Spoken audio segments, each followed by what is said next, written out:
Hello guys, welcome back to my Renusha channel. কেমন আছো সবাই? আশা করছি সবাই খুব ভালো আছো। সো আজ আমি বানাবো মাছের ঝোল। তার জন্য আমি নিয়ে নিয়েছি ধনেপাতা, টমেটো এবং যাবতীয় যা যা মশলা লাগে সেগুলোকে আমি পেস্ট করে নিয়েছি। এবারে আমি মাছটাকে ভেজে নেব। এখানে আমি উল্টায় পাল্টায় মাছটাকে ভেজে নিই, ভালো করে লাল করে মাছটাকে ভেজে নেব।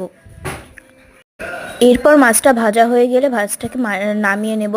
এরপর কড়াইয়ে অল্প তেল দিয়ে তার মধ্যে আমি আলুটা ছেড়ে দিয়ে আলুটাকে প্রথমে ভালো করে ভেজে নেব। এরপরে আলু ভাজা নামিয়ে নিয়ে কড়াইয়ে তেল দিয়ে তার মধ্যে মেথি আমি ফোড়ন দিয়ে দেব।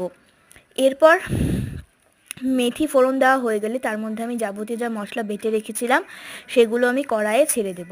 এরপর মশলার মধ্যে আলুটা এবং মশলাটাকে ভালো করে কষিয়ে নিয়ে তার মধ্যে জল দিয়ে তার মধ্যে মাছ ছেড়ে দেব। জলটা ভালো করে ফুটে এলে এবং শুকিয়ে এলে আমি পরিবেশন করব মাছের ঝোল। এখানে দেখতেই পাচ্ছ মাছের ঝোলের কালারটা খুব সুন্দর